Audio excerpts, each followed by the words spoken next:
Hello and welcome to the Coming Down to Earth with Spirit podcast with me, your host, David Hale. In the podcast, we'll be talking about mediumship and all things spiritual in a down-to-earth and honest kind of way, with a touch of humour also. So I hope you can join me on my podcast journey so you can learn from my own spiritual journey and experiences with spirit in the aim to help you on your own spiritual journey, or it may just be to answer any of those questions that you have about the spiritual world. So join me now as we get into this episode.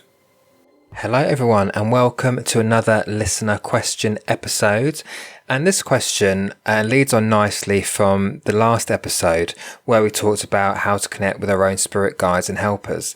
Because this question also comes from a lot of people, and it is, can our family members be our spirit guides?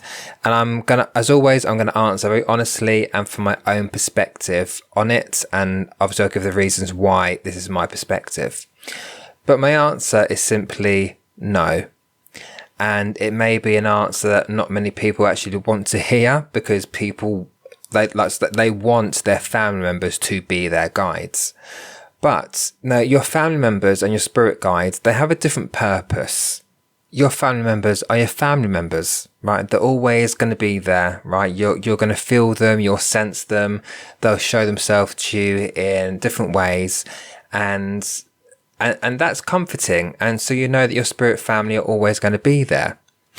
But your spirit guide is someone who's going to be with you from the day you're born until the day you pass, to help guide you on a certain path, especially if you're on a mediumship journey or a spiritual journey. They know what you need to do in order to evolve, in order to progress, where your spirit family don't necessarily know how to do that unless they've reached a certain level of perfection and knowledge where they can teach you that. But you need to be objective. I think with your family members, we at the beginning of our journeys, we always struggle with, am I really seeing them? Is it my imagination? Is it wishful thinking? Am I pulling them in? So there is no objectivity there. And you need to be objective when it comes to spirit guides, because you need to be able to listen to them, know it's your spirit guides coming in and you're not pulling them in. You know they're there and they're trying to tell you something. And that's very tough if it's if it's a family member who you really miss. You lose the objectivity.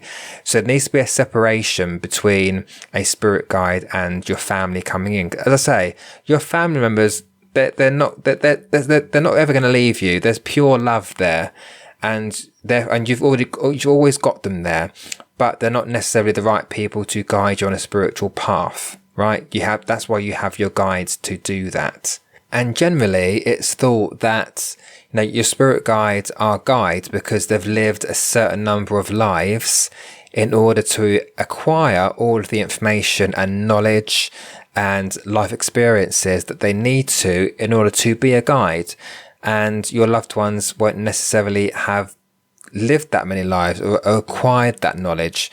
We don't necessarily know that, right? So we can't prove that, but there is that distinct difference there. You need someone who you have no family connection with, so you do pay attention, you do see things objectively. Right. Now, it's not to say your loved ones can't be helpers.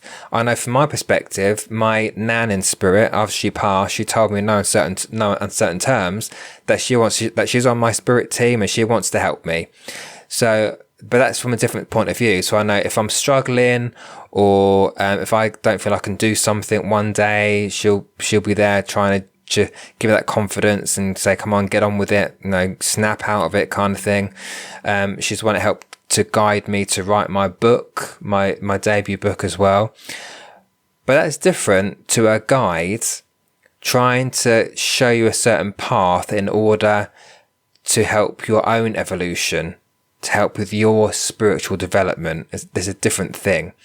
So again, just being honest, from my perspective, I don't feel that your family can be your guide, because you need the objectivity. You need to not have any bias there either, right? And if your family members are your spirit, are your guides, then that's not necessarily going to work out for the best. So as much as I know people want their grandparents or the parent or a long lost aunt or something to be a guide, it's not likely to be the case. Having said that, they could be a guide for somebody else. They may have lived enough lives to acquire that knowledge, like my guide Dolly, who I mentioned in the last episode. Dolly was a housewife of 13 children, but she is my guide. So although she's an ordinary person, my feeling is that she's lived a certain number of lives and acquired that knowledge to be my guide, but she wouldn't be a guide for one of her 13 children, if that makes sense. So that can also be the case.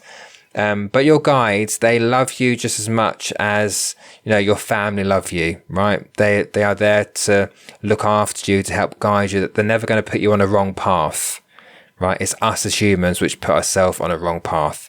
But your guides will also be there to be part of your family, if you like, right? They're always going to be around you. So that's my answer to that question. I hope it helps, and I'll speak to you all soon. Well, that's it for today's listener question episode. If you have any questions that you'd like me to answer based on the spiritual world or mediumship, then please do email me at davidhmedium@outlook.com. You can email me as many questions as you like. I'll add them to the list and I'll get to them as quick as I can. But until then, thanks for listening, look after yourselves, have a lovely day, and I'll speak to you all soon.